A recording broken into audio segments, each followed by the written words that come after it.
নমস্কার, কেমন আছেন সবাই? পিয়ালি লাইফস্টাইলের আরও একটি ব্লগে স্বাগত জানাই। সকালবেলায় চিনির খাওয়া দাওয়া কমপ্লিট হয়ে গেছে আর এখন শুরু হয়ে গেছে দুষ্টুমি করার কাজ। চিনি কি করছো তুমি? মাম্মা কি করছো গো? দেখো এদিকে একবার তাকাও। এটা কি করছো? পু বাজাচ্ছ? কাকাই কাকাই বাঁশিটা বাজি দিয়ে গেছে? পু বাজাচ্ছ তুমি? কি করছো তাহলে? হ্যাঁ, নাই বাঁশি নাই। কোথায় গেল বাঁশিটা? মাও নিয়ে চলে গেছে। মাও নিয়ে নিয়েছে। আচ্ছা, এবারে তোমাকে তো দুধু খেতে হবে বাবা।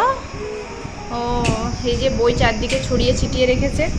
সকাল থেকে অনেক কাজযোগ থাকে, যার জন্য ব্লগটা স্টার্টই করতে পারি না।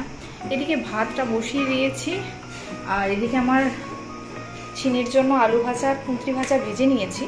আর এদিকে করবো একটা সব সবজি দিয়ে ঝোল আর ডিম সিদ্ধ করবো। এটা গরম করতে বসিয়ে দিয়েছি, চিনিকে এখন খাওয়াবো। ভাতটা প্রায় হয়ে এসেছে। আর আজকে ওর বাবার রয়েছে ইলেকশনের ডিসির ডিউটি। তো ওর বাবা ভোর বেলায় চলে গেছে, যার জন্য দুজন আমরাই আর আমার মেয়ে বাড়িতে। তো ওই জন্য সেরকম আজকে কিছু রান্নাবান্না নেই, কাচাকুচি আছে, জামা কাপড় বিছানো রয়েছে, ওগুলো কাচতে যেতে হবে। তো এখন এই যে দুধটা একটু গরম করে নিয়ে ঠান্ডা করতে দিয়ে ভাবছি যাব। আর চিনি তো সকাল থেকে দুষ্টুমি করছে, ওকে একটা খাওয়ানোর বিশাল ঝামেলা, যার জন্য প্রত্যেক দিন আমি ব্লগ শ্যুট করতে পারি না। আজকে কি হয়েছে, আজকে তাড়াতাড়ি করে খাওয়া দাওয়া কমপ্লিট করে নিয়েছে। এই তো চিরুনিটা এখানে নিয়ে চলে এলে কেন? এটা যেখানে জায়গার জিনিস জায়গায় রাখতে হয় বাবা। তুমি নিয়ে যাও, এটা নিয়ে যাও। মাটা আমার মা নিয়ে যাও, মা নিয়ে যাও, এটা নিয়ে যাও, ঘরে নিয়ে যে রাখো। যাও যাও, ঘরে নিয়ে যে রাখো। উফ বাপরে বাপ, তুমি এরকম দুষ্টুমি করবে তো? উড়ি বাবারে, মা তুমি দুষ্টুমি করবে এরকম? আচ্ছা, আবার পায়ে চিপা হয়ে যা। তুমি মাকে কপাট দিয়ে দিচ্ছ? ঠিক আছে, মা কপাটের ভিতরেই থাক, খুলবে না মাকে। আবার পা চিপা হয়ে যাবে, তখন হু হয়ে গেছিল না পায়ে। চলো দুধ খেতে হবে, দুধটা গরম হয়ে গেছে। এই যে চলো। তো দুধ গরম করে চিনিকে এখন আমি খাইয়ে নিয়েছি। আর ওইদিকে বাড়ির কাজের জন্য মিস্ত্রি লেগেছিল, ওনাদেরকে আমি চা দিয়ে এলাম। তারপর এদিকে ঝোলটা করে নিলাম। আর এদিকে দুটো ডিম সিদ্ধ বসিয়ে দিয়েছি, কারণ আমি আর চিনি খাবো, ওর জন্য দুটো ডিম সিদ্ধই করলাম। ওর বাবার তো ডিউটি রয়েছে, আর ওর বাবা এখন ফিরতে ফিরতে বিকেল। জানি না আর ব্লগ শুট করতে পারবো কিনা আজকে। তো এই পর্যন্তই আজকের ব্লগ। তো এটা পরের দিনের সকালবেলা, মানে শনিবার সকালবেলায় ভোট দিতে যাওয়ার জন্য সকাল সকাল ও বাড়ি থেকে এ বাড়িতে চলে এসেছি। 25শে মে আর আমাদের এখানে ভোট, তো যার জন্য আমি ছিলাম ও বাড়িতে। তার ব্লগ তো নিশ্চয়ই আপনারা দেখেছেন। তো আবার এ বাড়িতে চলে এসেছি শুধুমাত্র এখন ভোট দিতে যাব বলে। তো নিজের ভোট নিজে দিন আর গণতান্ত্রিক অধিকার প্রয়োগ করুন, তাই এই কথাটাকে মাথায় রেখেই এখন নিজের ভোট নিজে দিতে যাব আর নিজের গণতান্ত্রিক অধিকারটা প্রয়োগ করব। তো চলুন ভোট দিতে যাই। আমি আর আমার বাবা এখন বেরিয়ে পড়েছি ভোট দিতে যাব। যদিও ঘড়িতে ওই 11:30 মতো বাজে, প্রচন্ড রোদ বাইরে, তাহলেও এখন একটু খালি রয়েছে বলছে, যার জন্য এখনই ভোটটা দিতে যাব। দেরি করে হলে হয়তো ভিড় হতে পারে, যার জন্য এখনই যাব। তো চলুন ভোট দিতে যাই আর সবটাই আপনাদের সাথে শেয়ার করব। চলুন। ঘড়িতে 12:10 মতো বাজে। আর এদিকে আমি বাবা রেডি হয়ে অনেকক্ষণ থেকে দাঁড়িয়ে রয়েছি ভোট দিতে যাব বলে। বাবার ইচ্ছে আমার বাইকে করে ভোট দিতে যাবে আমার সাথে। আর এদিকে কি হয়েছে, তার আগেই কাকু চিনিকে নিয়ে বাইক নিয়ে চলে গিয়েছে ভোট দিতে, আর এখনো আসছে না। মনে হয় ওইখানে ভিড়ের মধ্যে আটকে গিয়েছে। তো আমি বাবা যেহেতু যাব একসাথে, আর বাবা তো হেঁটে যেতে এত দূর পারবে না, যার জন্য বাইক নিয়েই যাব ভেবেছিলাম। সে আর আসছেই না, মনে হয় লাইনের মধ্যে আটকে গিয়েছে।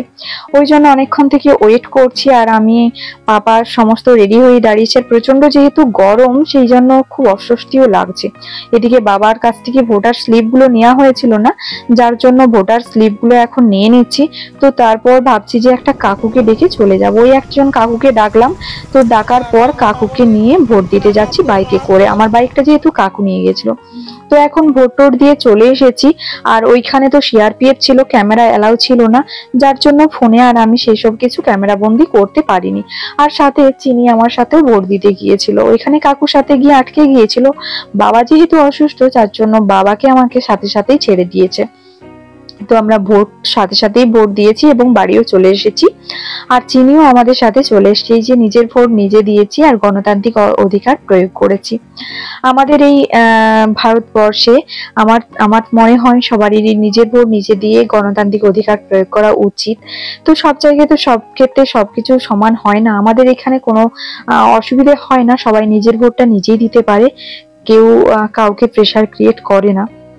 তো সেই হিসাবে আমি আমার নিজের ভোটটা দিয়েছি এবং সুস্থ স্বাভাবিকভাবে বাড়ি চলে এসেছি। আর চিনি কাকুর সাথে ভোট দিতে গিয়েছিল, আর ওইখানে চিনি আমাকে দেখে আমার সাথে ভোট দিতে ঢুকেছিল। এবং ওইখানে যে পোলিং অফিসার ছিল, যে যিনি প্রিজাইডিং অফিসার ছিল, চিনিকে দেখে খুব খুশি এবং চিনিকে খুব আদর করে কালি লাগিয়ে দিয়েছে হাতে।